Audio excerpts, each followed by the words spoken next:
were distributed throughout Europe. Scholars already familiar with ancient Greek believed that unlocking the code of the hieroglyphs would be a straightforward task. Initial estimates suggested it might take only 2 weeks, but they were wrong. It would take 2 decades of painstaking effort. The primary obstacle was the lost connection between hieroglyphs and spoken ancient Egyptian. Scientists had no idea what sounds the hieroglyphic symbols represented. Imagine if English vanished 1,000 years from now. Someone might stumble upon a tablet bearing the word dog. Initially, they wouldn't know how to pronounce the word, let alone understand the individual letters. Even if they managed to figure out the pronunciation, they still wouldn't grasp its meaning. This was the challenge facing linguists as they grappled with the Rosetta Stone. A meticulous examination of the artifact revealed another crucial detail. The texts were not direct, word-for-word translations of each other. While they described the same event, they did so in different ways. It was akin to watching a movie with two friends and then writing 3 different reviews about it. The original text was likely composed in Greek, but the translators added extra flourishes to give it a more Egyptian flavor. Imagine, at the dawn of the 19th century, the secrets of ancient Egypt were still locked away, veiled in a language no one could decipher. The first real crack in the code came from an unexpected source: Thomas Young, an English physician and physicist. Young made a crucial observation. He noticed that the name Tommy, or rather its Greek equivalent, appeared repeatedly within the hieroglyphic text. But here's the puzzle. Tommy wasn't an Egyptian name. It simply couldn't be represented by a single self-contained image. The only way to write it down was to use symbols that sounded like the name when spoken aloud. This is a process we now know as transliteration, a technique still used today when writing foreign words in languages like Chinese or various Slavic tongues. Young focused his attention on sets of hieroglyphs enclosed in oval frames. These are what we call cartouches. Through careful experimentation, he finally unlocked the secret of one, realizing it spelled out Tommy the Great. The individual hieroglyphs within the cartouche corresponded to specific sounds needed to pronounce the name. Now, let's bring our mysterious man from the beginning of the story back into the picture. Champollion. The brilliant Frenchman picked up the baton where Young left off. Crucially, Champollion possessed a knowledge of Coptic, the last stage of the Egyptian language. This allowed him to decipher the phonetic values of many more hieroglyphs. The eureka moment was within reach. It arrived as he studied a cartouche from a site dedicated to Ramses the Futekin. This cartouche contained 4 symbols. Champollion noticed the last 2 symbols were identical, and he deduced that they represented the sound S. The first symbol was the sun, which he knew was Ra or Re in Coptic. Suddenly, the cartouche read Ra SS. Could he guess the name? Of course, it was Ramses, or Ramses II. This breakthrough was the key. Ancient Egyptian wasn't just a collection of pretty pictures. It was a phonetic language, a system of sounds and symbols, as Champollion definitively proved in September of 1822. The Rosetta Stone, the slab that made it all possible, is actually a copy of a decree issued by an Egyptian council in Memphis in 196 BC. This decree, expressing loyalty to the pharaoh, was inscribed on identical stelae erected in temples across Egypt. The Rosetta Stone was simply one of these copies. But the stone's importance lies not in its specific content, but in the fact that Champollion's translation gave these ancient people their voice back. Before this, in the early 1800s, European scholars assumed Egyptian civilization was no older than classical Greece or Rome. But once scientists could read the hieroglyphs, a whole new chapter of human history was opened. Consider one of the most famous archaeological discoveries of all time. The 1922 find by British archaeologist Howard Carter of the tomb of Tutankhamun, King Tut, in Egypt's Valley of the Kings. The world marveled at King Tut's golden mask. But without Champollion's groundbreaking work, we would have no idea who the mask's owner was. The young pharaoh's cartouche, too, is phonetic. For example, the pictograph of a chick is pronounced in the vowel U. The symbol for the key of life is an ankh. And at the end, there's a shepherd's crook, symbolizing the word ruler. Each symbol, each sound, bringing the past to life. Archaic form of the Greek language, lost to time. Music. Others propose that they are sacred inscriptions, perhaps components of ancient prayers or hymns echoing from the distant past. Imagine a bolder theory. Could these markings be part of a royal missive, a letter dispatched from a king residing in Anatolia to a ruler of the Greek city-states? The debate continues, and the answer remains elusive. The world awaits the breakthrough that will finally unlock this linguistic puzzle. It's always a momentous occasion in the world of archaeology when a significant find surfaces, such as the unearthing of a marble head dating back 2 millennia. Picture this: a French archaeological team meticulously excavating within the confines of a medieval-era dwelling near the vibrant city of Alexandria, Egypt, stumbled upon a remarkable artifact: the sculpted head of a statue, seemingly depicting an elderly, perhaps ailing individual. This relic originates from the twilight years of Egyptian rule, just before Egypt was subsumed into the vast Roman Empire. The very ground where it was discovered whispers of historical grandeur, resonating with the legacies of Cleopatra and Mark Antony. For those dedicated to unraveling the past, even the most diminutive discoveries at such a site carry immense significance. The name Lucy likely rings a bell. She represents an Australopithecus, a pivotal ancestor in the human lineage. Now picture this. Scientists have recently identified fossilized footprints in Tanzania, attributed to Lucy's kin. These so-called Laetoli footprints, now over 3 million years old, paint a vivid picture of the distant past. The discovered trail, stretching an impressive 88 feet, showcases around 70 individual imprints, left behind by a group of early hominids traversing a surface of damp volcanic ash. The truly captivating aspect of this find lies in the revelation that these early humans possessed an upright gait, mirroring our own, rather than the stooped posture associated with apes. The close proximity of these footprints indicates that these individuals likely had shorter legs and a reduced stride compared to modern humans. Deep within the confines of an ancient Egyptian temple, archaeologists have brought to light a shrine unlike any previously encountered, a sanctuary dedicated to the veneration of falcons and 2 enigmatic deities. One of these deities is depicted with the head of a falcon, while the other is adorned with a crown featuring a sun disk and bovine horns.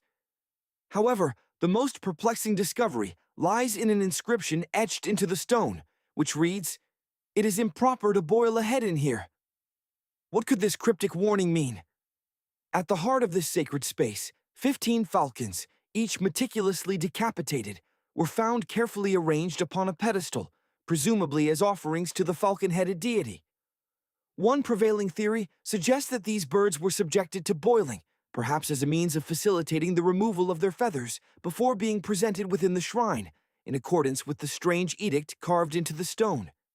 Adding to the intrigue, archaeologists also unearthed a 13-inch iron harpoon in close proximity. Its precise function remains shrouded in mystery, although the shrine also contained remnants of fish, mammalian remains, and avian eggs, hinting at the possibility that the rituals performed here included elaborate feasts. Speaking of ancient Egypt, allow me to introduce you to Hathor. This name, bestowed by modern scientists, pays homage to the ancient Egyptian deity associated with motherhood, music, and song. This wooden statue, currently housed within the esteemed Metropolitan Museum of Art, was initially regarded as merely a beautiful artifact until a remarkable secret was brought to light.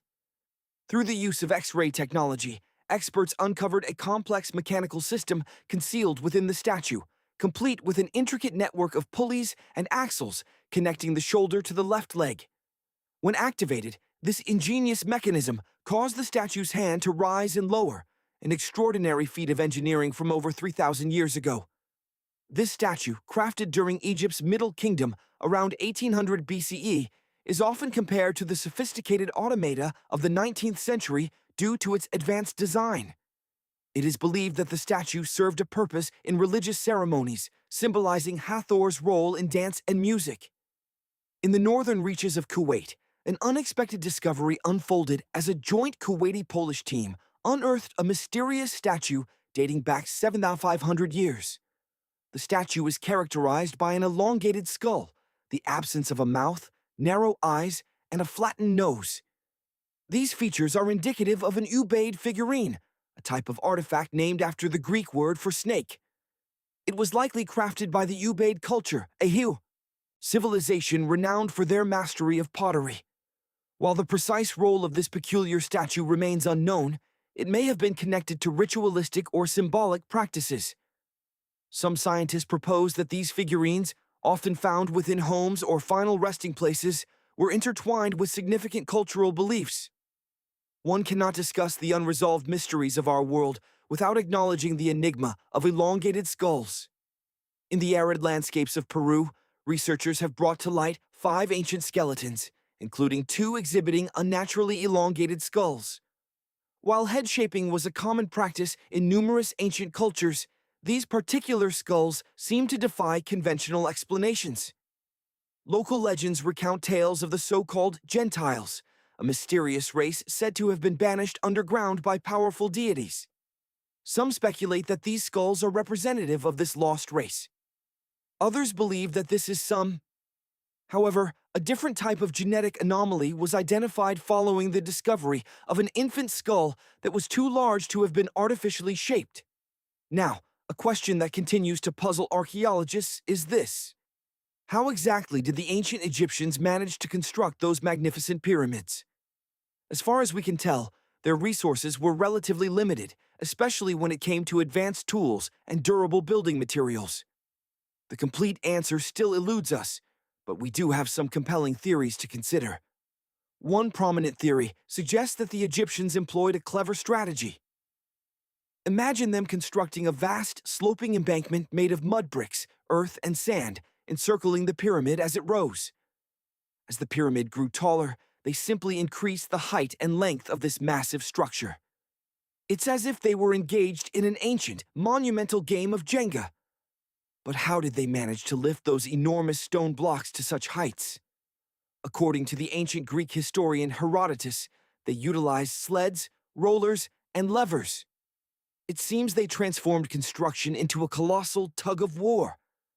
Herodotus also claimed that the Great Pyramid of Giza, the most impressive of them all, took an incredible 20 years to build. And there's more. Herodotus also stated that approximately 100,000 men were involved in this immense pyramid project. Did they enlist the entire Egyptian population? Well, it might not be as far-fetched as it seems.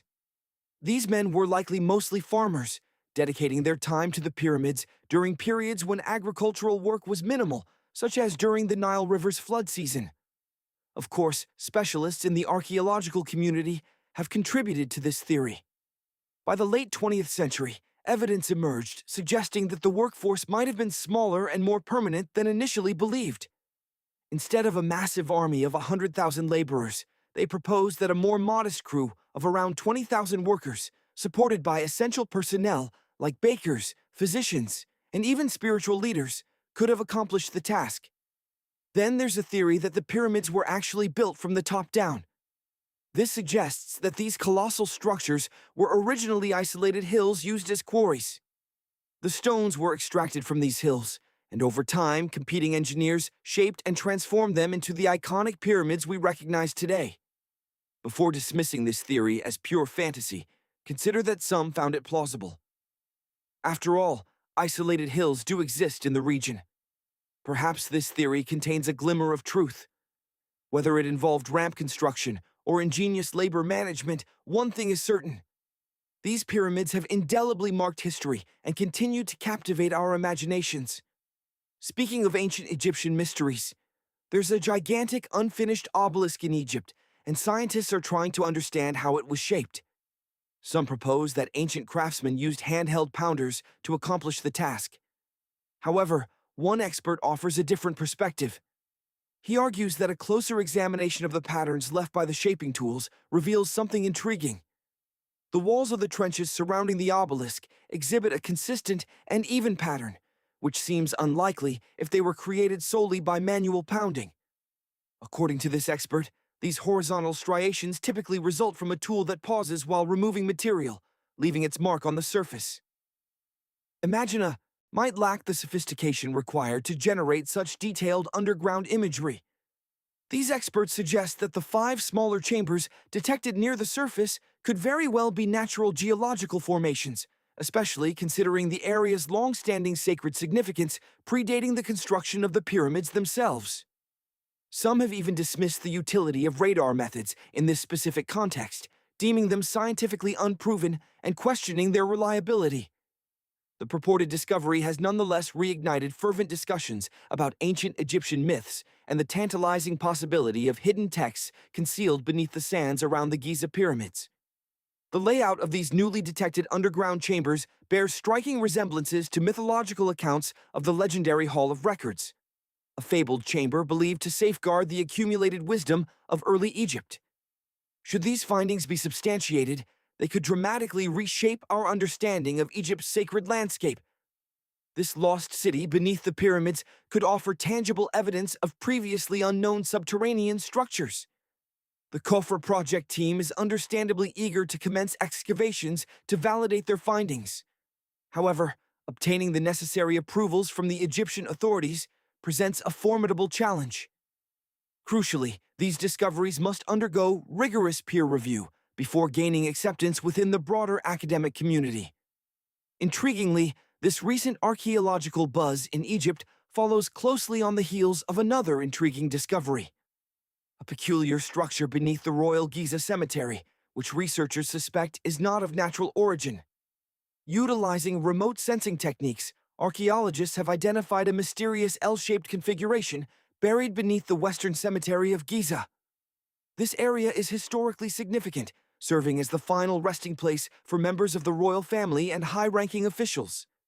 Many of the tombs within this cemetery are marked by above-ground mastabas, rectangular structures crafted from stone or mud brick, typically featuring flat roofs. However, a central section of the cemetery lacks any visible surface structures. To investigate this unexplored region, the research team employed electrical resistivity, tomography, ERT, and ground-penetrating radar, GPR. ERT functions by sending electrical currents deep into the earth and measuring the resistance encountered, thereby detecting buried remains. GPR, on the other hand, emits radar pulses into the ground and maps subsurface structures based on the reflected radar signals. The combined data revealed an anomaly approximately 6.5 feet below the surface. This anomaly appears to be an L-shaped structure spanning at least 33 feet in length.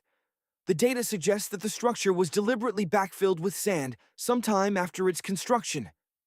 This observation led the team to hypothesize that the fill material could be a mixture of sand and gravel, or possibly even an air-filled void.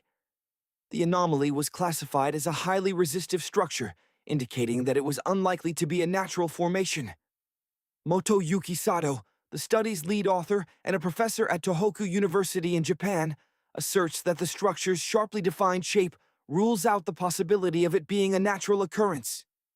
Adding to the enigma surrounding ancient Egyptian pyramids, historians have traditionally believed that these colossal structures were primarily reserved for the burials of royals and other high-status individuals, those who possessed the immense wealth and power required to undertake such monumental construction projects. However, groundbreaking new research emerging from the archaeological site of Tombos, located in present-day Sudan, is challenging this long-held assumption. It appears that the pyramids at Tombos may have served as burial sites for individuals of lower social standing, in addition to the elite. The hard-working members of ancient communities may have found their final resting places within some of the most prominent and visible monuments, including these pyramids. Situated along the banks of the Nile River in the ancient region of Nubia, Tombos became integrated into Egypt following Egypt's conquest of the area around 400 BCE. Egypt strategically established a presence at Tombos to solidify its colonial control. The workers at Tombos constructed pyramids, although these were considerably more modest in scale compared to the iconic pyramids of Giza. The research team meticulously reanalyzed 110 human skeletons unearthed from Tombos, which had been initially studied back in 2012. Their analysis focused particularly on the entheses, the specific areas on bones where tendons and ligaments attach. Imagine ancient Egypt, thousands of years ago. Archaeologists meticulously analyze the skeletal remains of those who built the pyramids. One crucial aspect of this analysis involves examining the points where muscles and tendons once attached to the bones. This can reveal the physical demands placed on an individual during their lifetime, providing insights into the kind of work they performed. Think of it this way. When someone engages in strenuous labor, the constant stress on their tendons and ligaments often leads to the development of noticeable crests and ridges at the attachment points on their bones. Some skeletons exhibit minimal changes in these areas, hinting at a life of relative ease, perhaps belonging to members of the upper classes. However, other skeletons display more pronounced alterations, suggesting a life dominated by hard labor, placing them among the working lower class. This discovery dramatically reshapes our understanding of pyramid burials. The long-held belief that only the elite were entombed within these colossal structures is now being challenged. Recent research strongly suggests that laborers may also have found their final resting place within these monumental pyramids. But how do scientists see inside the human body without disturbing the remains? The answer lies in X-rays. X-rays are a form of invisible radiation with the remarkable ability to penetrate objects, including the human body. In the field of medicine, X-rays are indispensable, allowing doctors to visualize the internal structures of the body without resorting to invasive surgery. Let's delve into the science behind X-rays. They belong to the electromagnetic spectrum, sharing characteristics with light and radio waves. However, X-rays possess significantly higher energy levels than visible light. This heightened energy allows them to pass through materials that would otherwise block light. Picture shining a powerful flashlight at a brick wall. The light will not penetrate the wall because it is too dense. However, X-rays have sufficient energy to traverse such barriers, including our bodies. The accidental discovery of X-rays occurred in the late 19th century. A scientist was conducting experiments with cathode rays, a form of radiation. While working in his laboratory, he observed that a fluorescent screen in the vicinity began to glow, even though it was not directly exposed to the cathode rays. He deduced that an invisible force was causing the fluorescence. Because its nature was unknown, he named it X-ray, using the mathematical symbol X to denote the unknown. His continued experimentation revealed that X-rays could pass through various materials, including flesh and bone, but were impeded by denser substances like metal. Furthermore, he discovered that X-rays could create images on photographic plates, much like a camera captures photographs. The process is quite remarkable. Imagine standing before a bright light and holding your hand in front of your face. Your hand blocks the light, preventing you from seeing through it. However, if you place a sheet of tissue paper between your hand and your face, some light will pass through, allowing you to discern the outline of your hand. X-rays function similarly. When a doctor needs to obtain an X-ray image of a specific body part, you will be asked to stand or lie down next to an X-ray machine. This machine has a special plate capable of capturing the X-ray image. For example, if the doctor needs to examine your arm, the X-ray plate will be positioned on one side of your arm and the machine on the other. The machine then emits a controlled burst of X-rays that pass through your arm. Just as the tissue paper allows some light to pass through, some of the X-rays will penetrate your arm, while others will be absorbed or blocked by denser tissues, such as bone. The plate captures the X-rays that successfully pass through your arm, generating an image. This image reveals the bones and other structures within your arm, enabling the doctor to identify any potential problems or injuries. When you look at an X-ray film, you're seeing the result of this process. You might wonder why X-rays can penetrate certain materials, but not others. The answer lies in the density and composition of the materials. Denser materials like bone absorb more X-rays, causing them to appear white in the image. When examining an X-ray, you'll notice that your bones are depicted as white shapes. Less dense tissues such as muscles and organs allow more. Mystery of Coral Castle lies in unraveling how Ed managed to achieve the impossible. The only known photograph of Edward Leeds Cullen at work depicts a basic leverage system, a chain hoist attached to a wooden tripod. The tripod was constructed from repurposed telephone poles, topped with a small wooden box. The contents of that box remain an enigma. Sadly, Ed took the secrets of his methods with him to the grave, never revealing the truth behind his work. Yet all is not lost. Numerous theories and speculations swirl around what might have transpired there. One compelling theory suggests the existence of a harmonic grid within the Earth's surface, creating pockets of anti-gravity scattered across the globe. It's believed that Coral Castle was deliberately built upon such a spot. This could explain why Ed spent so long searching for the ideal location. Perhaps he was seeking a place that resonated with this hidden energy, a place that allowed him to defy the conventional laws of physics. Yet, when Ed spoke of his extraordinary feats, he would often say he simply understood the principles of weight distribution and leverage. He hinted that he had unlocked the very secrets employed by the ancient pyramid builders. What could this secret be? According to Ed himself, the answer lay in the power of magnetism. He even self-published a pamphlet entitled Magnetic Current, where he detailed his theories. In it, he posited that every object contains magnetic particles, and the key was understanding their precise location within that object. Knowing this, one could lift and maneuver massive objects with relative ease, much like handling heavy objects underwater, where buoyancy assists the effort. Imagine if Ed Leeds-Cullen and the pyramid builders utilized the same magnetic principles. Researchers estimate that it would have required a mere 4,700 workers to construct the Great Pyramid of Giza, a far cry from the commonly cited figures of 20,000 to 100,000 laborers. But the enigma deepens. In the late 1920s, as Ed neared completion of his Coral Castle in Florida City, rumors of his work had begun to circulate. Some whispered that Ed had hidden a large sum of money somewhere within his living quarters. One fateful night, a group of men, believing the rumors, waited until Ed was alone and broke into the castle, intent on robbery. They searched high and low, but the money eluded them. Fortunately, they did not physically harm Ed. However, the incident prompted him to relocate his remarkable creation. But Ed didn't just pack up a few belongings.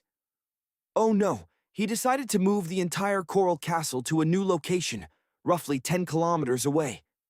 Legend has it that he hired a truck driver, exacting a solemn vow of secrecy. Ed instructed the driver to avert his gaze as he single-handedly loaded the massive coral blocks onto the truck, working entirely alone. With the truck laden with tons of rock, Ed and his castle embarked on their journey to Homestead, Florida, where it stands to this very day. Now, fast forward to 1986. A team of engineers from the University of Florida were summoned to tackle a problem. The park's entrance gate, a massive 9-ton revolving door that Ed had been so proud of, had malfunctioned. They arrived armed with an array of modern equipment, including a massive 20-ton crane. As the engineers disassembled the door, they discovered a peculiar circular stone at the base of the revolving mechanism. It was a strange, frisbee-sized rock. The engineers were baffled. How could such a seemingly small stone withstand the immense pressure of 9 tons without shattering? They dispatched the mysterious rock to the university's geology department for analysis. But the geologists were stumped. After extensive searching of their databases, they could find no match for the stone's composition or origin. It was an anomaly. Frustrated, the engineers reassembled the 9-ton gate, attempting various modern techniques to restore its function. Initially, their efforts failed without the original base rock that Ed had so carefully selected. In the end, they were forced to cut the gate rock to make it function as a revolving door once more, inadvertently proving that even modern technology could not fully replicate Ed's singular achievement. The story takes another turn in 2011. Another man stepped forward, claiming to have deciphered the secrets of the pyramid builders, and even Ed Leeds-Cullen himself. Wally Wallington, a retired construction worker hailing from Lear County, Michigan, had successfully employed similar techniques to those attributed to Ed. Wallington is renowned for constructing his own personal Stonehenge in Michigan. He reportedly utilized simple machines such as levers and counterweights to manipulate multi-ton concrete blocks. Unlike Ed, Wallington openly shared his methods with the public. Numerous videos document his ingenious engineering, built from remarkably simple materials. It's truly impressive to behold. The man even moved his entire barn to a different location using only basic tools. However, whether Wallington's techniques mirror those used in the construction of Coral Castle remains an open question. To this day, the secrets of Coral Castle remain shrouded in mystery. But perhaps one day we'll unravel its secrets. Imagine this. It's nighttime, and you're about to venture into the final resting place of Pharaoh Tutankhamun, King Tut himself. You lack a torch, but you've brought a flashlight. Descending several flights of stairs, you observe the walls. Imagine stepping into a forgotten tomb, the air thick with the dust of centuries. Carved into the walls are hieroglyphs, ancient symbols that seem to writhe in the dim light, accompanied by what appears to be a chilling spell. It warns that anyone who dares to pilfer from this sacred place will be cursed for eternity. Even if you dismiss such things as superstition, a shiver runs down your spine. Before you looms a massive stone door, its surface cold and unyielding. Is it a gateway or a cleverly disguised trap? With bated breath, you manage to heave it open, the stone grinding against stone. But alas, it leads only to an empty chamber, devoid of treasure or clues. Consulting your tattered map, you press onward, hoping you're still on the right path. Time seems to lose all meaning as you navigate a seemingly endless maze of corridors. Panic begins to set in as you realize you are lost, hopelessly trapped within this subterranean labyrinth. You try desperately to retrace your steps, but the entrance you came through has vanished, swallowed by the maze. Despair washes over you. You've fallen victim to the Pharaoh's cunning trap. To make matters worse, you realize with sinking dread that you forgot to pack a lunch. We've all seen those thrilling scenes in Hollywood movies, where intrepid explorers brave ancient ruins, dodging deadly traps at every turn. We're led to believe that Egyptian royalty protected their tombs with elaborate defenses, venomous scorpions and snakes lurking in hidden alcoves, sliding doors designed to seal intruders away for eternity, and colossal rolling boulders poised to crush anyone foolish enough to trespass. But how much of this is fact, and how much is pure fantasy? I hate to break it to you, but the truth is, these elaborate, technologically advanced traps are largely the stuff of fiction. Ancient civilizations simply didn't possess the engineering prowess to construct such intricate mechanisms. That's not to say, however, that there were no deterrents at all. Ancient civilizations, such as the Egyptians and the Mayans, were renowned for constructing elaborate monuments dedicated to their deceased leaders and dignitaries. These structures served as lasting testaments to the deceased's status and power in society. For the most important figures, the VIPs of their time, these monuments were truly colossal, designed to house their remains for eternity. Many of these ancient cultures believed that life continued in some form after death. Consequently, the deceased were often buried with the possessions they valued in life. For those who had amassed great wealth and power, their tombs became veritable treasure troves filled with gold, jewels, and other precious artifacts. Now, imagine you lived in ancient Egypt and knew the approximate location of a pharaoh's tomb. You'd likely have heard whispers of the unimaginable riches hidden within. Wouldn't you be tempted to investigate? We're talking about vast chambers overflowing with golden artifacts, priceless jewels, and untold wealth. It's certainly a tempting prospect. And considering that there were no security guards patrolling the entrances to these tombs, the Egyptians had to devise creative methods to protect their treasures from grave robbers. They employed various strategies, one of the most common being the construction of false chambers within the monument, designed to confuse and disorient intruders. Consider, for example, the final resting place of Amenhotep III, built in the city of Luxor, in the area known as the Western Valley of the Kings. Discovered by French engineers between 1905 and 1914 CE, this massive structure comprises more than 10 chambers connected by a network of long corridors and steep stairways. The king's burial chamber is, imagine rising from the desolate expanse of the Egyptian desert, a silent, imposing structure. The Great Pyramid of Giza, also known as the Pyramid of Khufu. But what if this colossal monument, the largest of its kind, is more than just an ancient tomb? What if it served as the bedrock for a long-lost technology, a marvel far exceeding our current comprehension? Could it have been a component of an ancient space elevator? A space elevator might sound like pure science fiction, ripped from the pages of a futuristic novel. It conjures images of a colossal cable firmly anchored to Earth, stretching towards the stars, enabling seamless transit to and from the cosmos without the need for rockets. But what if a civilization millennia before our own managed to construct such a device? Let's begin with the pyramid itself.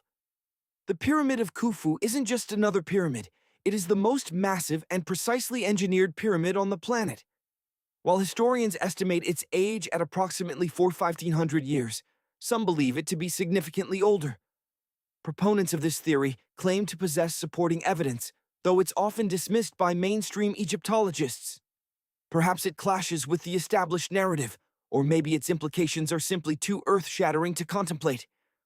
Observe the pyramid structure, the immense blocks meticulously stacked with almost laser-like precision, perfectly aligned with true north, ascending in a sharp, unyielding form.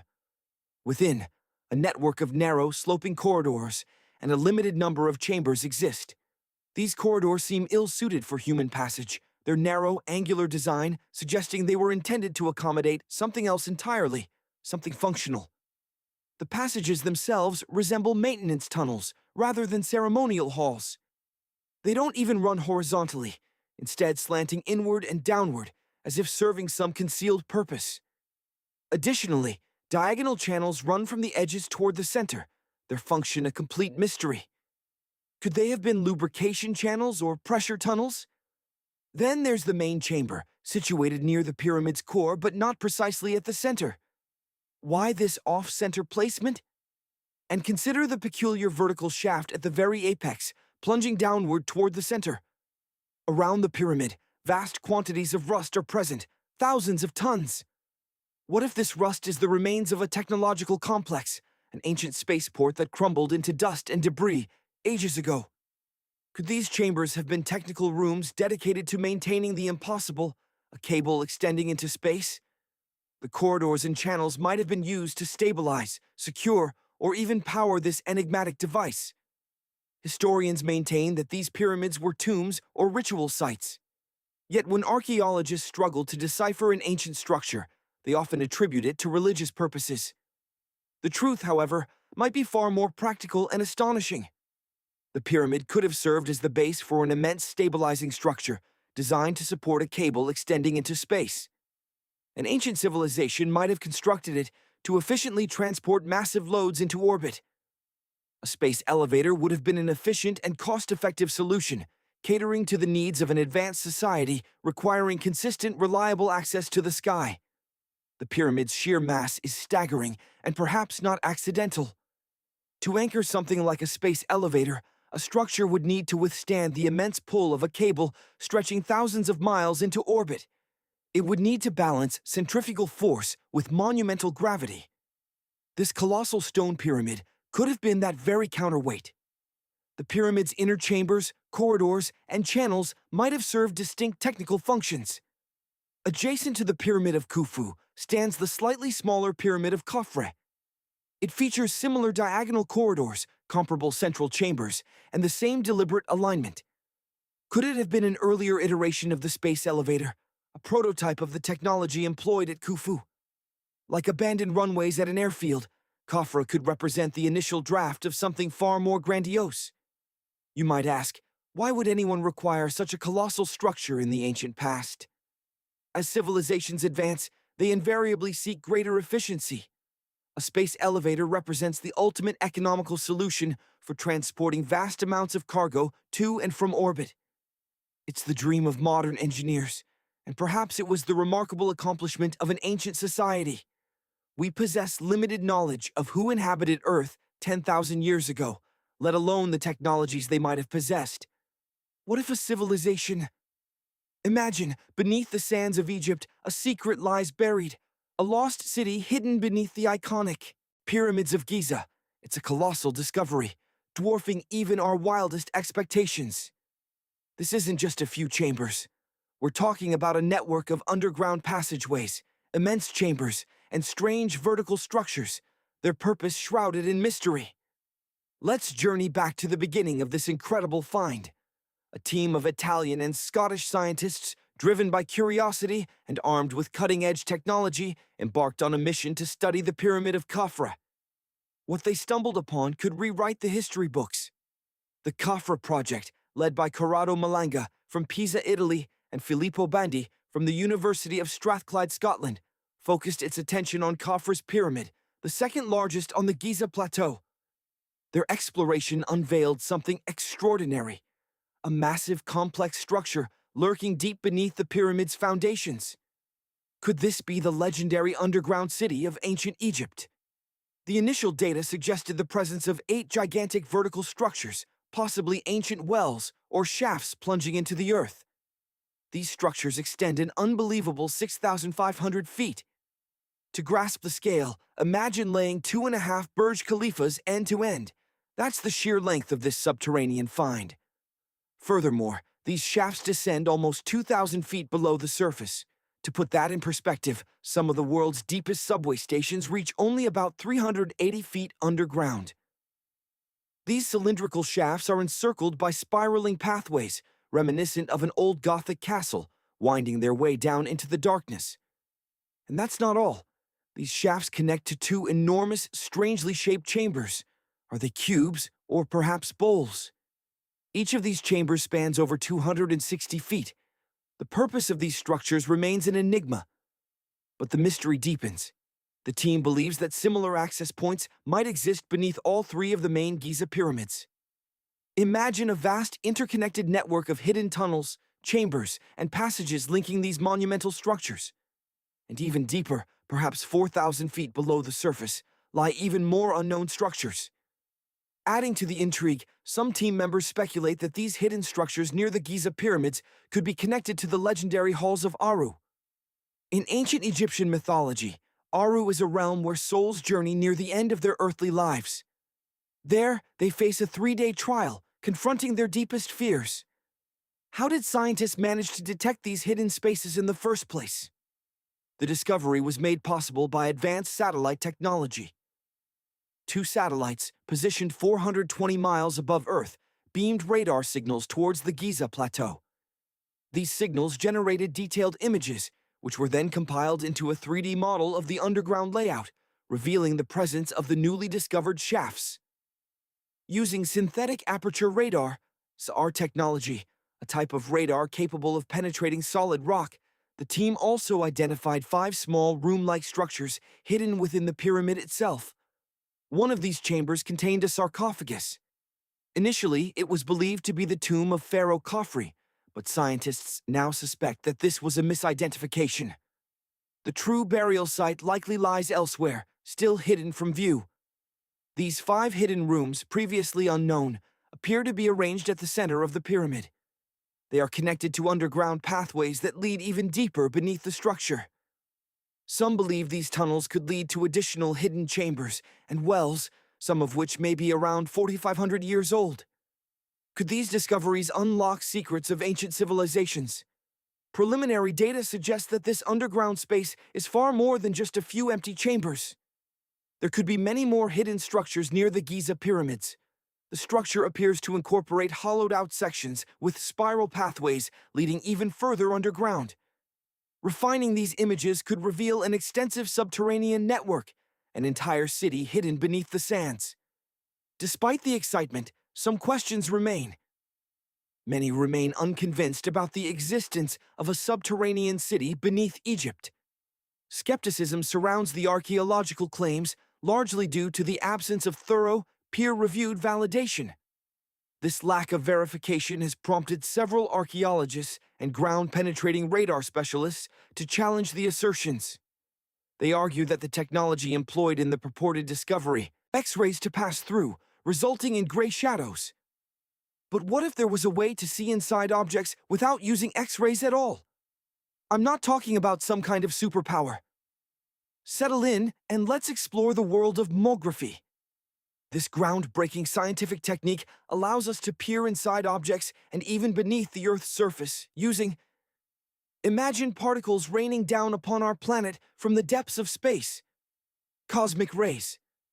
When these high-energy particles collide with molecules in Earth's atmosphere, they create a unique type of elementary particle, the muon. Now, muons are fascinating. Think of them as heavier cousins of electrons. What makes them truly special is their ability to penetrate various materials. They can pass right through rock, soil, and even buildings. This remarkable property was first observed by scientists in the 1950s during cosmic ray studies, when they noticed that some particles could traverse remarkably dense materials. This led to the development of tomography, with the first experiments taking place in the 1960s. The key to tomography lies in muon detectors. These sophisticated devices are typically placed underground or in specially shielded laboratories to protect them from other interfering particles and background radiation. So, how does muography actually work? Envision a massive object, perhaps an ancient pyramid, a towering mountain, or even a colossal statue, and you want to peer inside without causing any damage. The process begins by strategically positioning muon detectors around the object or within the area of interest. These detectors are incredibly sensitive, capable of tracking the paths of individual moons as they pass through. Each moon leaves a trace as it passes through a detector, much like footprints in the sand. By collecting data from numerous detectors, scientists can meticulously reconstruct the paths of these subatomic travelers. And here's where it gets truly interesting. The Earth's atmosphere acts as a natural filter for muons. It turns out that the denser an object, the more muons it will absorb or deflect. Therefore, fewer muons will pass through a large, dense mountain compared to a smaller, less dense object, like an empty crate. This difference in the number of muons reaching the detectors provides valuable clues about the object's internal structure. To make sense of this data, scientists employ complex computer algorithms and advanced mathematical techniques to analyze the muon trajectories and create detailed images. These images essentially map the density distribution within the object, revealing the densest areas and any internal voids or gaps. Think of muography as a way of using shadows to understand the shape and size of an object. Imagine holding your hand between a bright light and a wall. The shadow cast on the wall gives you an idea of your hand's shape, even without directly seeing it. This technique has been successfully applied to study a wide range of objects and structures.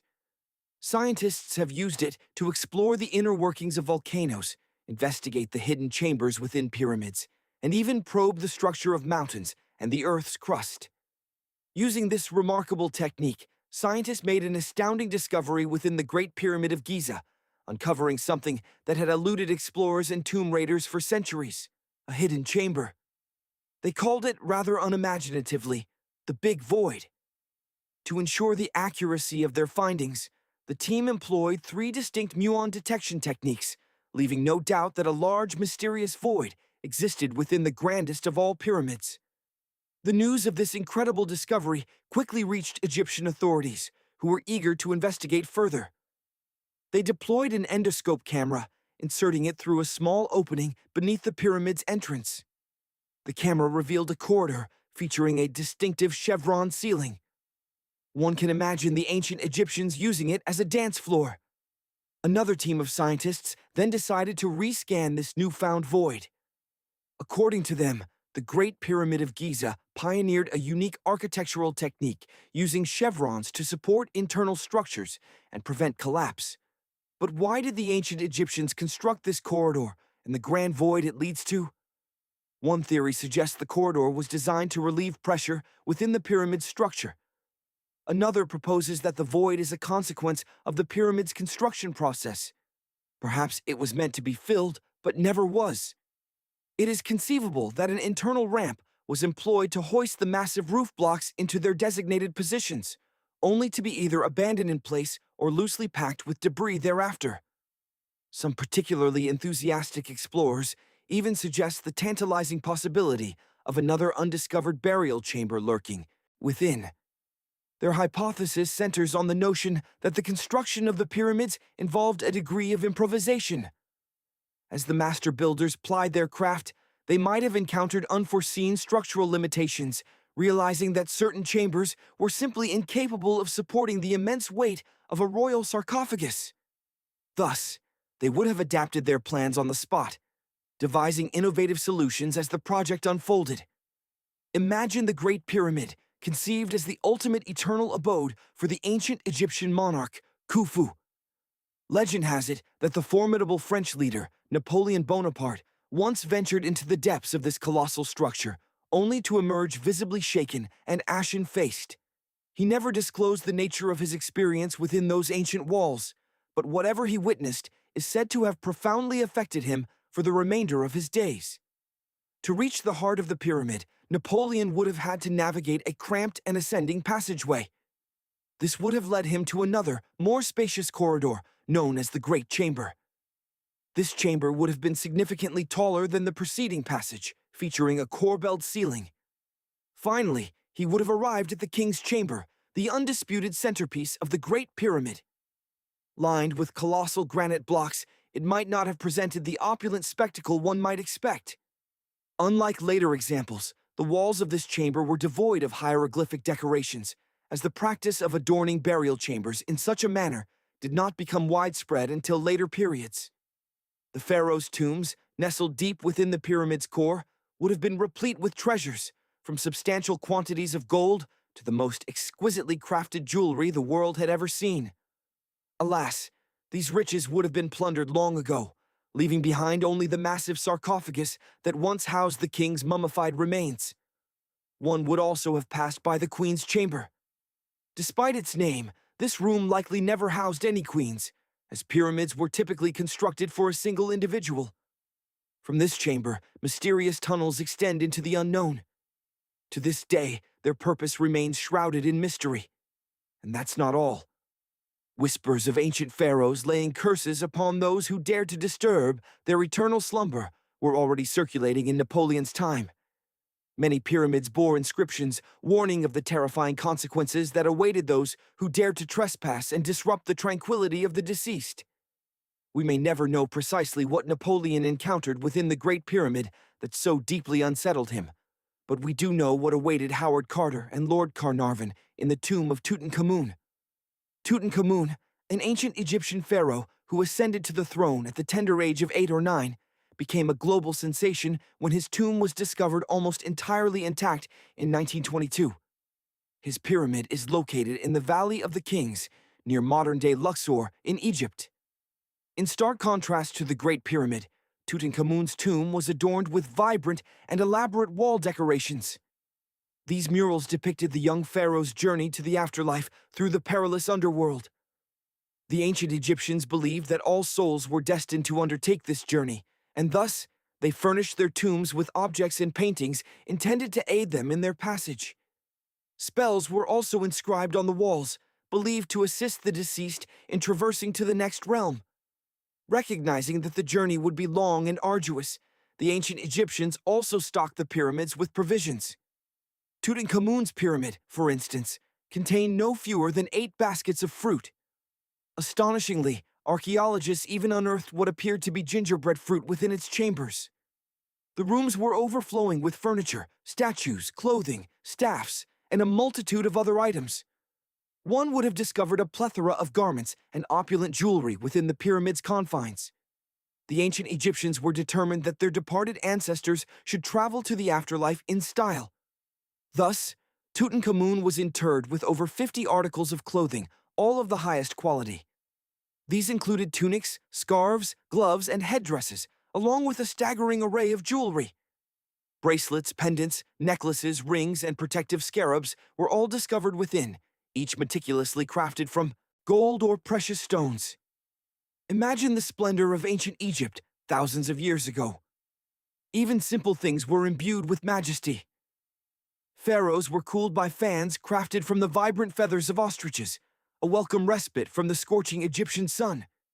Yet, remarkably, the temperature within the pyramids themselves never exceeded a comfortable 68 °C.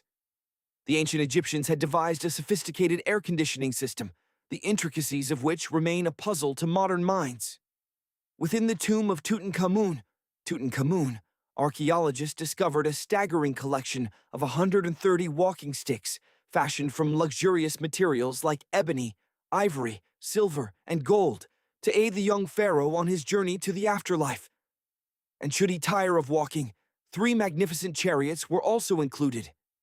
Curiously, 11 boat paddles were found, but without any accompanying boat. The pyramids were also filled with the pharaoh's most cherished scents and perfumes, designed to create an atmosphere of divine luxury. However, the excavation of Tutankhamun pyramid revealed a darker truth. It had been plundered in antiquity.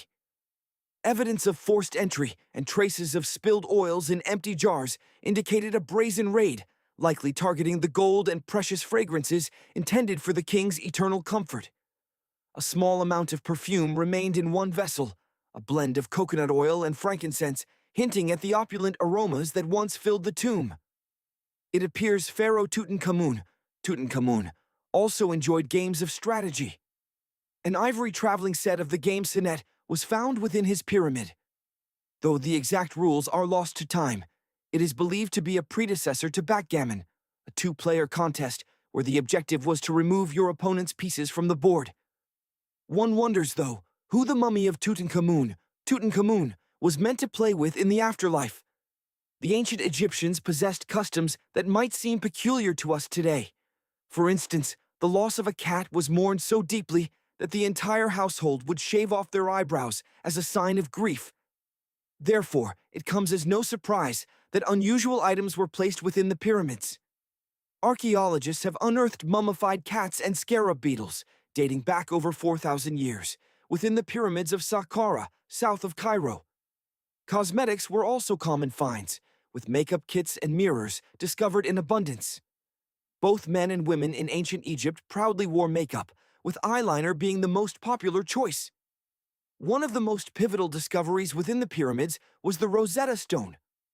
Unearthed by Napoleon Bonaparte's expedition, this black granite slab, dating back to 196 BCE, was inscribed in Greek, Demotic, and hieroglyphic scripts. Its translation in 1822 provided the key to deciphering ancient Egyptian hieroglyphs for the first time, unlocking a wealth of knowledge about this fascinating civilization. The discovery of Queen Hatshepsut's mummy in 1903 revolutionized our understanding of Egyptian history. Her successor, Thutmose III, had attempted to erase her reign from the records, leaving her largely unknown. Now, she is celebrated as one of Egypt's most influential female pharaohs. Pharaoh Khufu even had a complete boat entombed within his pyramid. Archaeologists painstakingly reassembled over 200 pieces of a massive vessel near the Great Pyramid of Giza. The reconstructed boat, measuring an impressive 144 feet in length, is believed to be a solar boat, designed to transport the resurrected king alongside the sun god Ra. The Great Pyramid of Giza stands as the sole surviving wonder of the ancient world. For an astounding 3,800 years, it held the title of the tallest man-made structure on Earth and remains the largest pyramid in Egypt. Its construction required an estimated 2.3 million blocks of limestone, some weighing as much as 80 tons. It took a staggering 100,000 laborers and 23 years to complete. Its original height reached a colossal 480 feet. Intriguingly, in 2017, archaeologists detected a hidden void within the Great Pyramid, a chamber at least 100 feet long. The purpose of this mysterious space remains unknown. Detected using cosmic rays, this void represents the first major internal structure discovered within the 4,500-year-old pyramid since the 19th century. What secrets does it hold? The mystery endures. The ancient Egyptians invested immense care in building. Imagine stepping inside one of the colossal pyramids, every stone, every angle, meticulously planned and executed with unparalleled precision. It defies logic to suggest that a simple cave-in could account for such a gaping hole. The structure's integrity speaks for itself. And let's not forget the Ushabti figurines, miniature representations of servants carefully placed within the tombs, intended to spring to life and attend to the pharaoh's every need in the afterlife. It's remarkable how all these treasures fit within the pyramid's walls. The interior space isn't as expansive as one might think. It's mostly solid rock. But our journey doesn't end there. Picture this: a sprawling desert landscape, not unlike something out of a science fiction film. But this is no movie set. This is the very real desert of Nij Jado, home to the ancient city, likely constructed by the nomadic Sao people. Here, we find khazars, fortified dwellings crafted from salt and clay, complete with towering walls and intricate secret passages. Once a bustling hub for trans-Saharan caravans, this remote location has become a haven for smugglers and bandits. Tragically, the site has been off-limits since 2002 due to the inherent dangers. The origins of these khazars remain shrouded in mystery. No formal archaeological expeditions have ever been undertaken, leaving countless questions unanswered. Even now, the relentless desert sands continue to both reveal and conceal sections of these age-old ruins, igniting local speculation about the secrets that may still lie buried beneath. Speaking of hidden passageways, consider the astonishing discovery of lava tubes in Saudi Arabia. These subterranean tunnels, formed by the cooling of molten rock, have captured the imagination of scientists. It's believed that ancient nomadic tribes may have sought refuge within these tunnels, seeking respite from the unforgiving desert climate. During excavations, archaeologists unearthed a treasure trove of artifacts, rock art, and skeletal remains. The artwork and animal bones suggest that these tunnel dwellers were likely sheep and goat herders. Were these tunnels permanent residences or simply temporary shelters? Researchers are still working to piece together the puzzle. The Great Pyramid of Giza, a monument that has stood for millennia, continues to guard its secrets closely. Using advanced scanning technology, scientists have identified two previously unknown structures beneath an ancient burial ground. The first is a shallow L-shaped formation, while below it lies a much larger space that could potentially be a final resting place or a hidden chamber. The smaller structure appears to have been deliberately filled with sand, while the deeper one may be an empty chamber. Experts speculate that the two are connected, perhaps serving as an entrance to a clandestine chamber. This revelation could provide invaluable insights into the builders of the pyramids and the motivations behind their construction. The world is filled with ancient writings, yet some messages remain stubbornly indecipherable. Take, for example, the enigma of the Bash Plemi tablet. Recovered from a lake in Georgia, this peculiar stone is adorned with symbols that defy interpretation. Despite the application of cutting-edge technology, experts remain completely perplexed. Roughly the size of a book, the tablet features 60 meticulously carved symbols, but 39 of them bear no resemblance to any known language. While some evoke scripts from ancient civilizations in the Middle East, India, and Egypt, none offer a definitive match. Adding to the complexity, a portion of the tablet is missing, meaning a piece of the puzzle has been lost forever. To verify its authenticity, scientists subjected the tablet to rigorous examination. They confirmed that it is composed of vesicular basalt, an exceptionally durable local rock. The individual who carved these symbols must have possessed remarkable skill. Based on comparable archaeological discoveries, experts estimate that the tablet could date back thousands of years, possibly to the late Bronze Age or early Iron Age. The repetition of certain symbols hints at a numerical system. Could it be an inventory list, a record of battles, or perhaps even an offering to the gods? Until the code is cracked, the Bash Plemi tablet will remain an unsolved mystery. And what of the Phaistos disc? This enigmatic artifact continues to baffle experts.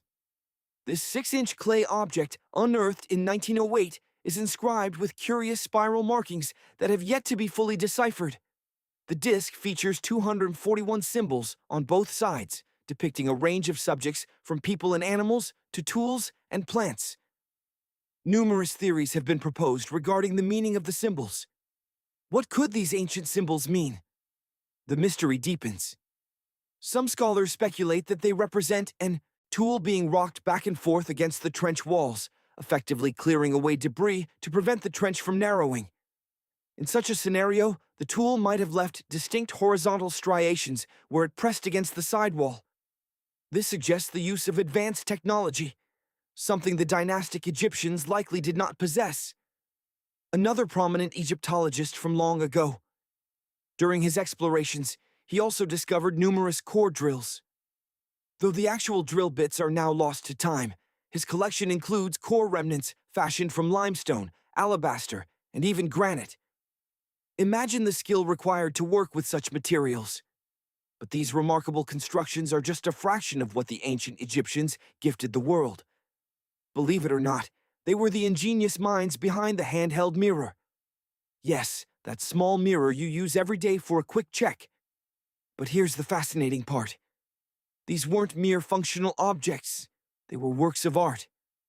Adorned with intricate inscriptions and elaborate figures, these mirrors reflected not just an image, but a culture's dedication to beauty. The Egyptians were profoundly concerned with their appearance. They understood the importance of personal hygiene and presenting themselves in the best possible light. In their relentless pursuit of pearly white teeth, they ingeniously invented both the toothbrush and toothpaste. Dental problems were widespread in that era, and achieving a dazzling smile was a challenge. Dentistry, it seems, wasn't their forte. Perhaps their attention was consumed by the colossal task of pyramid construction. However, that doesn't diminish the brilliance of their ancient toothpaste recipes. One intriguing concoction featured a blend of rock salt, mint, dried iris petals, and pepper. Some adventurous dentists in the 21st century actually recreated this formula and found it surprisingly effective. Another recipe called for ground-up ash to create a tooth-cleansing paste. However, the absence of mint in this version likely did little for their breath. This led to another stroke of Egyptian genius, the creation of the world's first breath mints. They crafted tablets from heated spices like cinnamon, combining them with honey for a touch of sweetness. Now, let's turn our attention to home decor, Egyptian style. They elevated ornamentation to an art form. While the concept of decorating furniture originated in Mesopotamia, the Egyptians took it to a whole new level. They embraced a vibrant palette of ink colors and even developed different paper weights for various purposes. And let's not overlook those charming area rugs that grace so many of our homes today. The Egyptians conceived the idea, utilizing the versatile papyrus plant to weave these cozy floor coverings. Speaking of trends, the Egyptians adored their knickknacks. They collected an array of small figurines depicting cats, dogs, and human figures. These statues were crafted from diverse materials, ranging from simple sun-dried mud to opulent gold, depending on the owner's wealth. Farming was central to Egyptian life, and they recognized the vital role of clean water for their crops and livestock. Consequently, they devised ingenious inventions and techniques to ensure their land remained fertile and their plants thrived. One brilliant innovation was the use of ox-drawn plows. They employed two types, a heavy plow for cutting deep furrows in the soil, and a lighter plow to follow behind, loosening the earth. But their ingenuity didn't end there. After plowing, the Egyptians would break up soil clumps and sow seeds in neat rows. To ensure the seeds made good contact with the earth, they would drive livestock across the field, effectively sealing the furrows. Of course, all that hard work would be in vain if the seeds withered from lack of water in the scorching sun. That's where irrigation played a pivotal role. The Egyptians mastered irrigation to such an extent that other cultures, including the Greeks and Romans, eagerly adopted their methods. Now, let's shift our focus to the magnificent architecture of ancient Egypt. These people were not only skilled farmers, but also accomplished architectural visionaries. They constructed intricate canals to transport water to farms and villages, and they possessed the artistry to make these canals visually stunning. Imagine a leisurely stroll along a canal adorned with elaborate structures. The pharaoh Ramesses the Great was a prolific builder, leaving behind a legacy of awe-inspiring monuments. One of his most remarkable creations is located at Abu Simbel. The temple was meticulously designed so that twice a year, the sun's rays would penetrate its depths, illuminating the statues of Ramesses. And let's not forget the corbel arch. Without this essential architectural element, we would be deprived of some of the most astonishing structures in history, such as the Great Pyramid. The Egyptians possessed an unparalleled understanding of how to construct enduring monuments. Imagine structures so magnificent, so precisely engineered, they seem to defy the very limits of human capability. Picture grand halls and inner sanctums, architectural wonders crafted with such skill that they leave you in awe. Some of these incredible constructions even served a dual purpose, functioning as astronomical observatories, aligning earthly endeavors with the celestial dance above. Now, let's journey back to 1923. The setting, Florida City.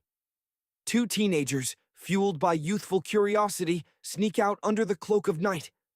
Whispers had spread about an enigmatic old man single-handedly building a castle of rock.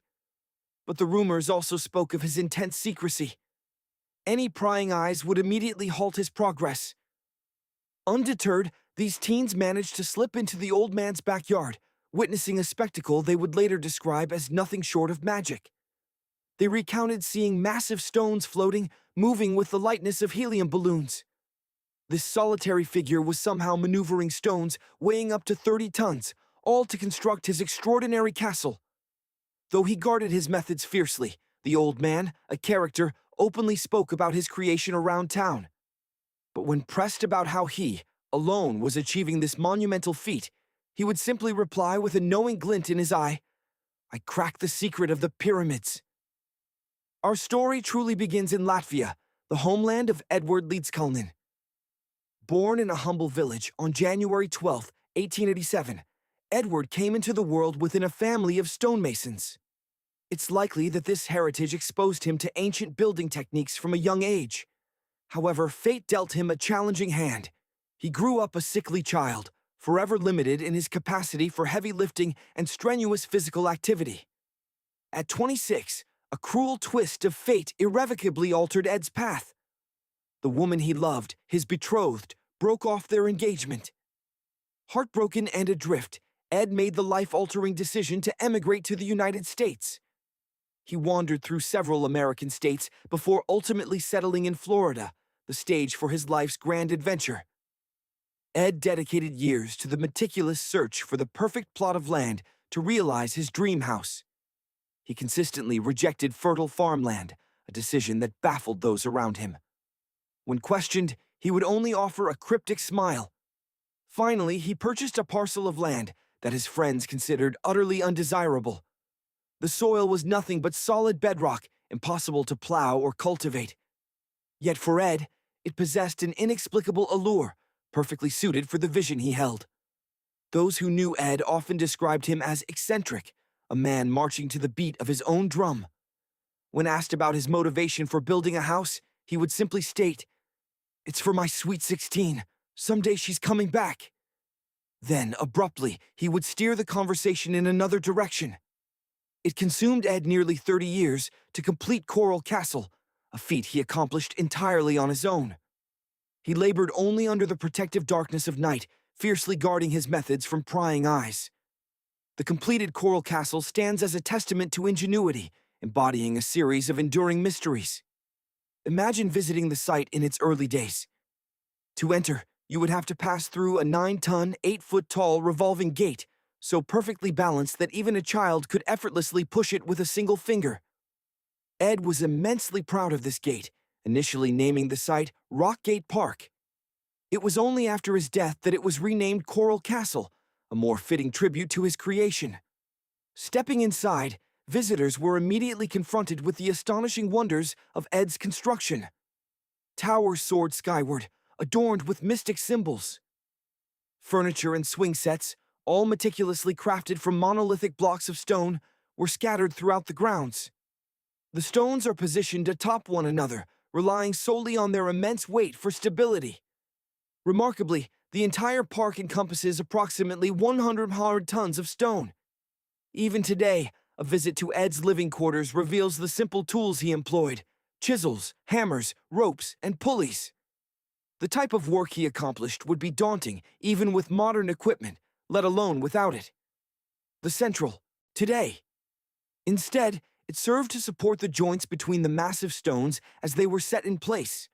The estimated amount required for the Great Pyramid's construction was around 500,000 tons. Remarkably, this gypsum mortar is stronger than the stones themselves and has endured for thousands of years.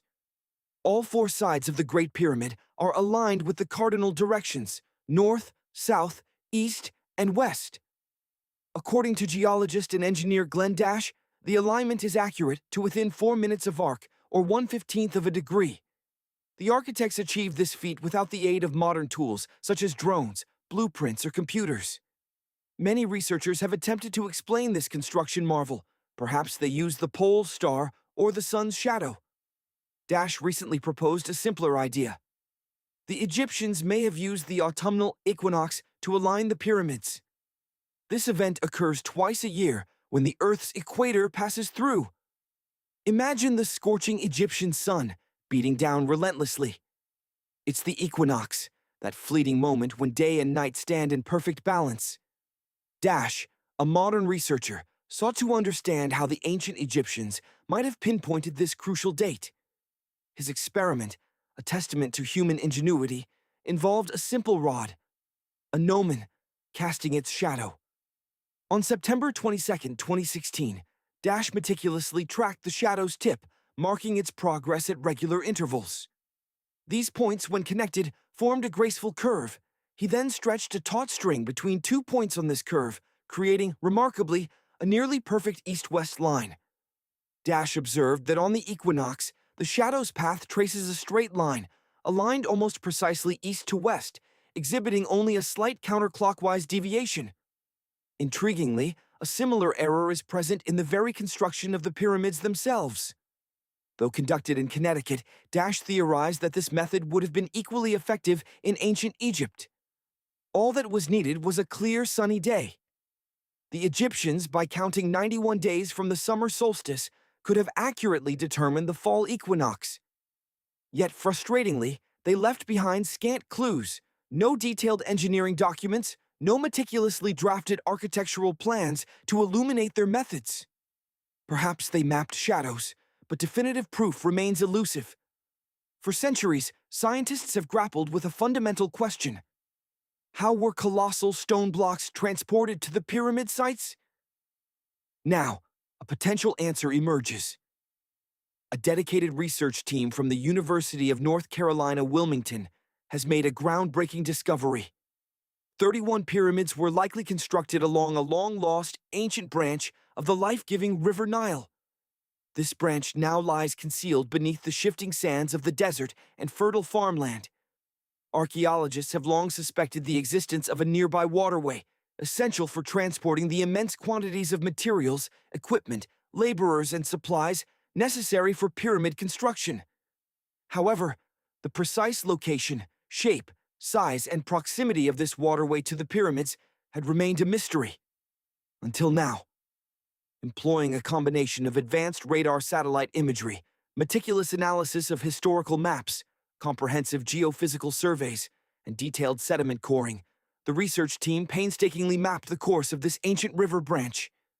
Their findings suggest that a major drought, coupled with relentless sandstorms, led to its burial thousands of years ago. Radar technology proved invaluable, allowing the team to peer beneath the surface and capture images of hidden features. They unearthed evidence of concealed rivers and ancient structures nestled at the base of the foothills, where many of the ancient Egyptian pyramids stand. This remarkable discovery sheds light on the concentration of pyramids between Giza and Lisht, an area that has since transformed into an inhospitable expanse of the Sahara Desert. Intriguingly, Egypt does not hold the sole distinction of possessing the most pyramids in the world. That title belongs to its southern neighbor, Sudan. Here, between 200 and 255 pyramids stand in silent testimony to the kingdom of Kush, an ancient civilization that once thrived along the banks of the Nile. These pyramids, built approximately 500 years after the Egyptians ceased their pyramid-building endeavors, are significantly smaller in scale but served similar purposes. Archaeologists continue to investigate the construction techniques, timelines, and ultimate fate of the Kushite society. The secrets of these Sudanese pyramids remain shrouded in mystery. Picture this: Paris 2 centuries ago. A frenzied 31-year-old Frenchman bursts into his brother's office, his face flushed with excitement. "I've got it!" he exclaims, before collapsing from sheer exhaustion. He would spend the next 5 days recuperating. This man was Jean-François Champollion, and he was on the verge of an earth-shattering revelation. Champollion had cracked the code of Egyptian hieroglyphs, unlocking the secrets of this ancient civilization after nearly 2,000 years of silence. Following the Roman conquest of Egypt, the intricate writing system gradually faded from memory. The last known hieroglyphic texts date back to the 4th century. For millennia, Egyptians had used images to depict their lives, but the knowledge of how to decipher these pictures had vanished. The story of hieroglyphs begins around 3250 BCE, when the ancient Egyptians developed this sophisticated writing system, driven by the need to better organize the distribution and storage of goods. One of the earliest examples. Imagine holding in your hands an ancient ceramic jar, its surface adorned with inscriptions penned in faded black ink. These markings represent two distinct writing systems that once flourished in the land of the pharaohs. The first, and perhaps most iconic, is hieroglyphs. The very word hieroglyph translates to sacred carving, and for 3 millennia, Egyptians meticulously etched these symbols into stone. Temples, tombs, and towering monuments became canvases for this intricate script. Hieroglyphs represent a system of pictorial texts where each pictograph, a miniature drawing, represents an idea or a word. Think of it as a precursor to modern writing. If an Egyptian scribe wished to record the presence of an ibis, that sacred bird, they would simply draw a small recognizable image of it. These hieroglyphs, often found adorning walls, served as a formal and revered method of communication. But there was another, more practical script. Hieratic. Egyptians primarily used hieratic when writing on papyrus, an early thicker ancestor of the paper we know today. Over time, hieratic evolved into demotic, an improved and more accessible version that became the most widespread writing system in ancient Egypt. Fast forward to the early 4th century BCE. Alexander the Great, the legendary Macedonian conqueror, seized control of Egypt, ushering in the era of the Greek Ptolemaic dynasty.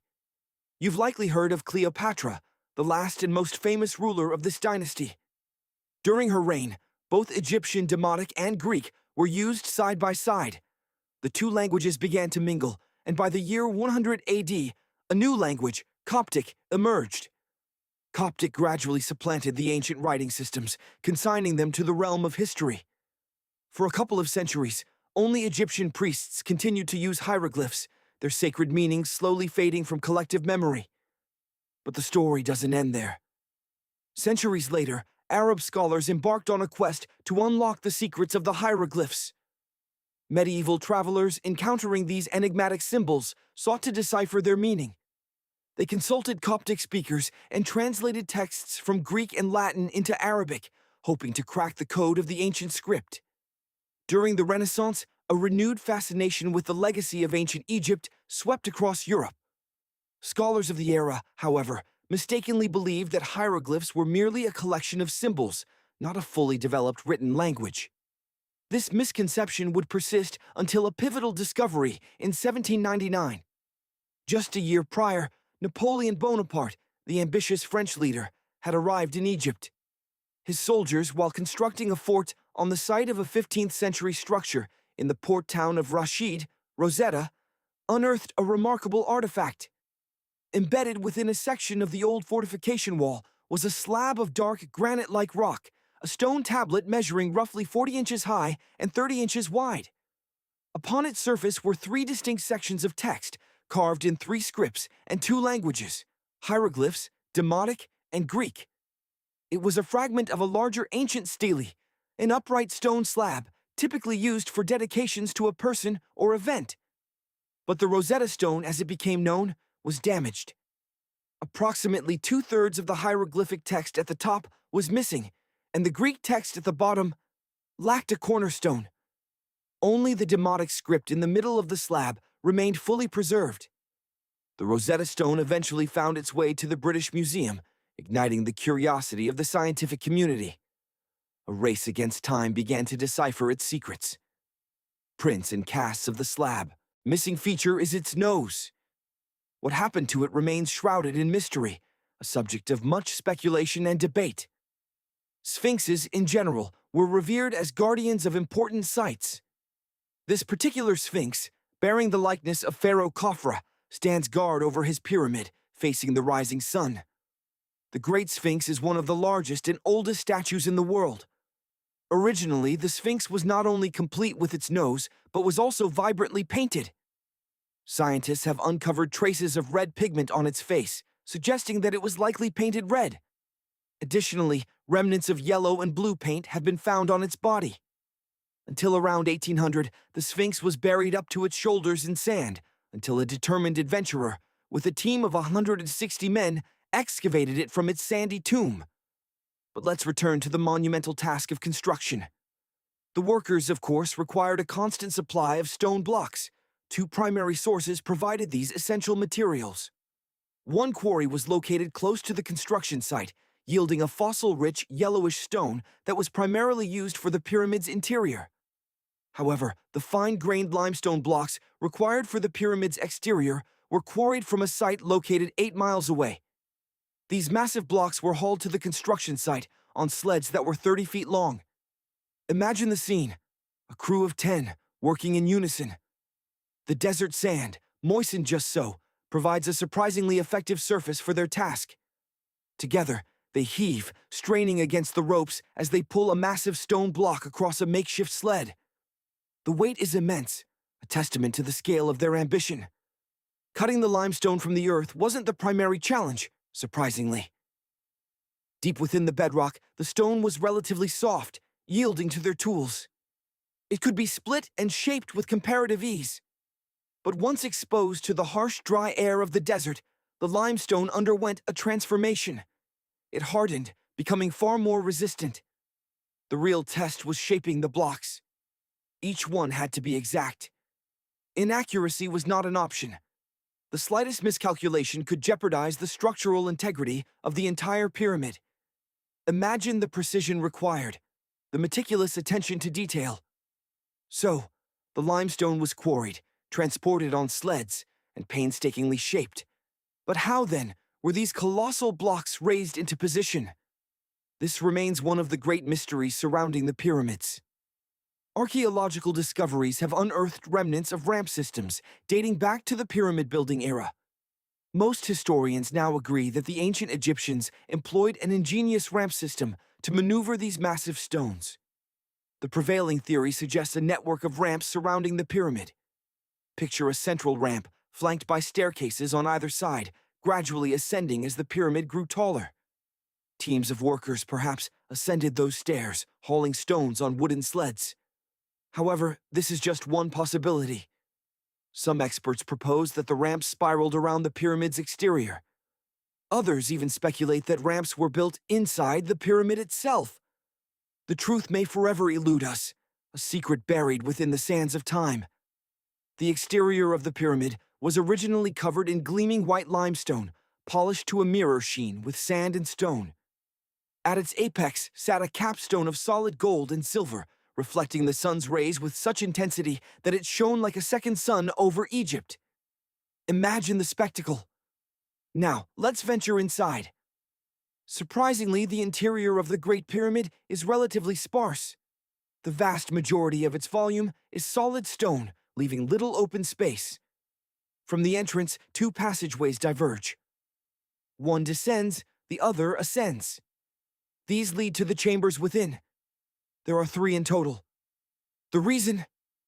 It is believed that a burial chamber had to be ready at all times during construction, in case the pharaoh were to die prematurely. Therefore, as the pyramid rose, successive chambers were constructed. The final chamber, the largest and most elaborate, is known as the King's Chamber. This is where Pharaoh Khufu was intended to rest for eternity. A grand passageway leads to it, likely used as a kind of elevator to hoist massive granite blocks used in the interior construction. 5 layers of granite support beams were constructed above the king's chamber to prevent the pyramid from collapsing. A testament to their engineering prowess, the structure has endured for millennia. Sadly, none of these chambers are adorned with hieroglyphs. To witness the intricate writings of the ancient Egyptians, one must visit the decorated tombs near the pyramids. These works of art depict scenes of daily life and offer invaluable insights into their culture, language, and grammar. The treasures that once filled the pyramids have long since been plundered. Secret tunnels and passages riddle the interior, but even today, the complete layout remains unknown. Scientists have deployed miniature robots equipped with cameras to explore these hidden depths, yet many mysteries persist. Current efforts involve using X-ray technology to scan the pyramid from the outside, hoping to unlock its secrets without disturbing its ancient stones. The ancient Egyptians created a riddle that has defied solution for 5,000 years. We know that they possessed the ingenuity to construct the pyramids, but could they also have measured the speed of light? A curious theory suggests that they did. Consider these two numbers: the speed of light in a vacuum, measured in meters per second, and the latitude of the Great Pyramid of Giza. Strikingly, the numbers are nearly identical. Was this intentional or simply a remarkable coincidence? In this case, it appears to be just that: a coincidence. Not another grand conspiracy. Imagine, scattered across our planet, locations mirroring the Great Pyramid's latitude. But let's delve deeper.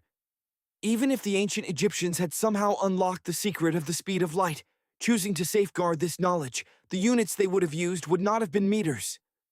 The meter, as a standardized measurement, only came into being in the late 18th century.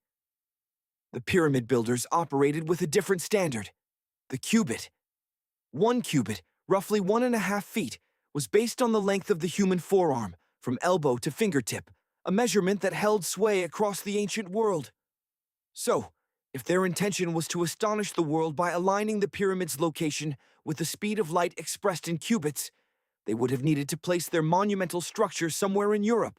Picture this: the Danish astronomer Ole Romer, who in 1676 first successfully measured the speed of light, would have been understandably frustrated to discover that this feat had been accomplished centuries earlier.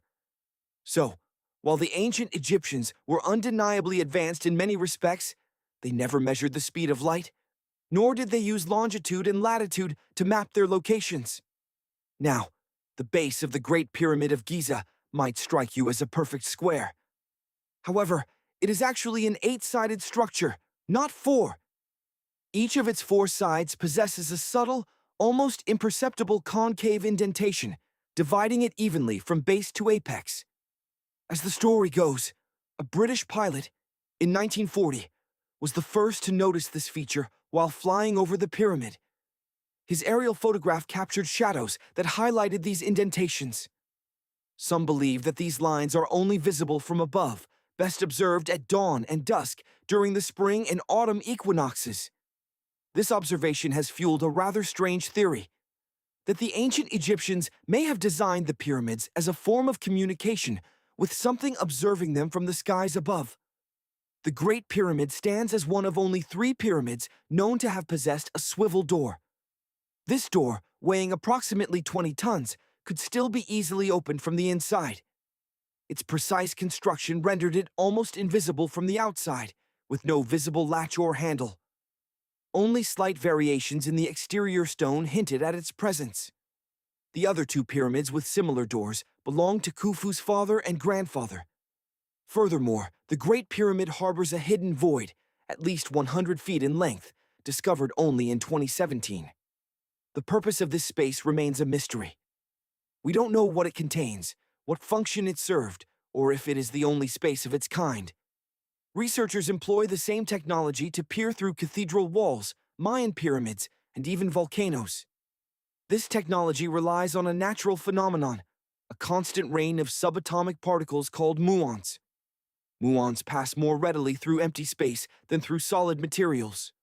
By arranging multiple muon detectors around a structure, scientists can create a map of its solid and empty areas. A team of scientists placed muon detectors inside the Great Pyramid, allowing them to gather data for months. Scientists have repeatedly analyzed samples of the mortar used in the pyramid's construction. While its composition is known, modern technology has yet to replicate it perfectly. The mortar primarily consists of processed gypsum, but it was not used in the same way we use cement for bricks, particularly well hidden, and any would-be thief attempting to locate it would likely stumble through numerous empty rooms along the way.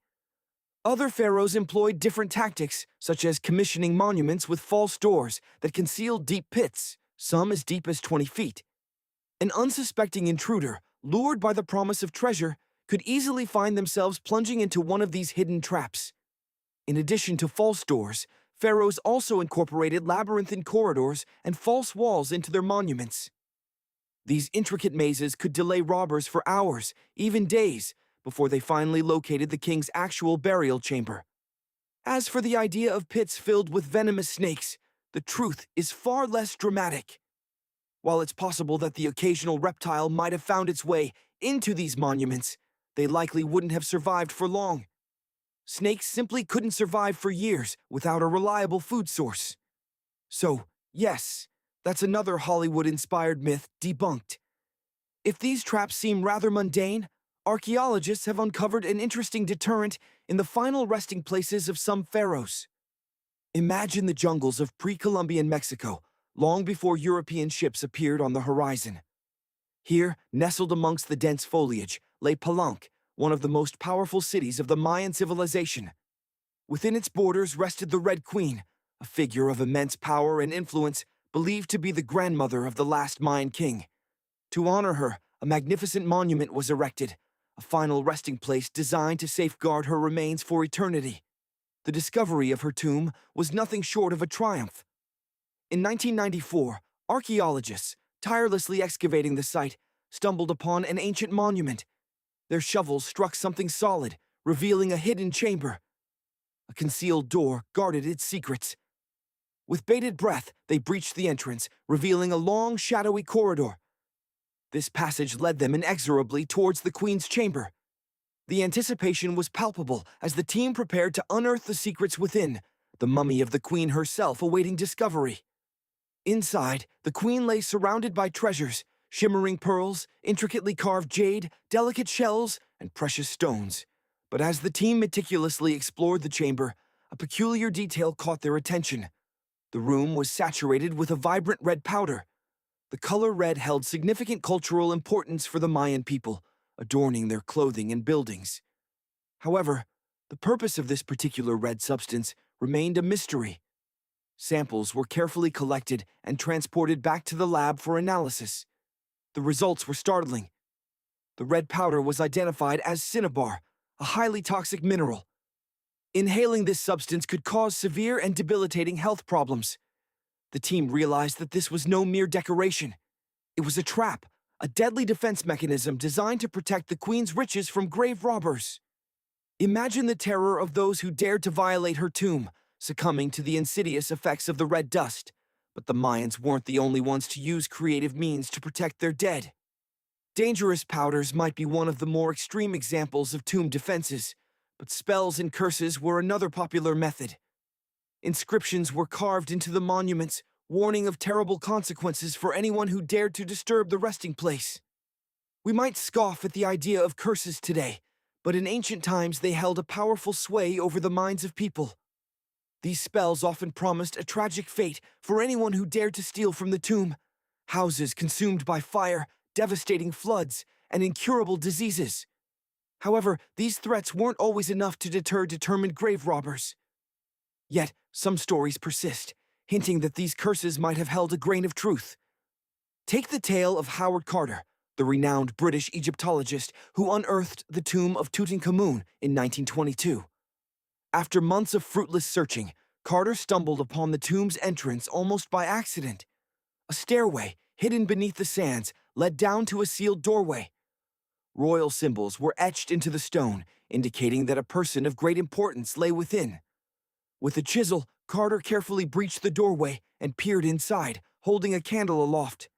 The flickering light revealed a chamber overflowing with gold and jewels, untouched for over 3,000 years. He had discovered the final resting place of the boy king, Tutankhamun. But the discovery was followed by a series of unfortunate events. Carter himself died mysteriously a few years later, and some of his associates suffered misfortunes eerily similar to those described in the ancient curses, like floods destroying their homes. Coincidence? Perhaps. But the legend of Tutankhamun's curse persists to this day. Were these traps truly effective? Now shift your gaze to the sands of Egypt and consider the Great Pyramids of Giza, one of the original 7 wonders of the ancient world, and the only one that still stands today. But did you know that the Pyramids of Giza weren't the only pyramids out there, and they weren't even the first ones? All right, let's journey back in time, thousands of years, to the land of the pharaohs. Imagine ancient Egypt, where kings were not merely rulers, but living gods, chosen by the deities themselves to serve as intermediaries between the heavens and earth. These pharaohs, upon their death, were expected to transcend their mortal forms and join the ranks of the gods in the afterlife. To ensure their successful transition and continued reign in the next world, elaborate pyramid complexes were constructed.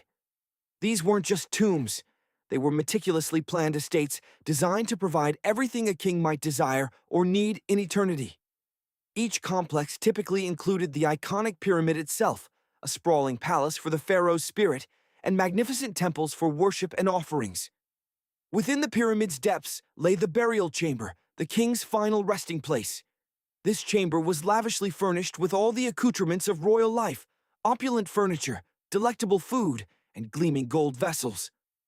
These treasures were intended to sustain and comfort the pharaoh on his journey through the afterlife. Interestingly, the pyramids of Giza weren't the first. In fact, the initial pyramid structures arose some 80 years prior. In total, around 100 pyramids were erected across ancient Egypt. However, some remained unfinished. The construction of these colossal monuments was an immense undertaking, and not every pharaoh lived long enough to witness its completion. Now, let's delve into the sheer audacity of the construction itself. The Great Pyramid of Giza, the largest of them all, soars to a height equivalent to a 40-story building. How did they achieve such a feat of engineering 5,000 years ago, millennia before the advent of modern machinery and equipment? Pharaoh Khufu, sometimes written as Cheops, ascended to the throne around 2575 BCE, and his visionary architect embarked on the construction of the oldest and grandest of the Giza pyramids. The plan called for the use of over 2 million massive limestone blocks, each weighing approximately 2.5 tons, roughly the weight of a rhinoceros. The architect aimed to complete this monumental project in just 20 years. To achieve this ambitious goal, a stone would have to be quarried, transported, and precisely placed every 4 minutes, around the clock, every day of the year. This required an enormous workforce. Contrary to popular belief, the builders were not enslaved people toiling under the lash. Instead, skilled workers journeyed from all corners of Egypt to contribute their expertise to the pharaoh's grand vision. In total, around 25,000 individuals were involved in the project. These Egyptians performed a wide array of tasks, from manual labor and crafting tools to administrative duties and logistical support. They typically worked around 10 hours per day and were provided with housing, ample food, and a standard of living that surpassed what the average Egyptian could afford at the time.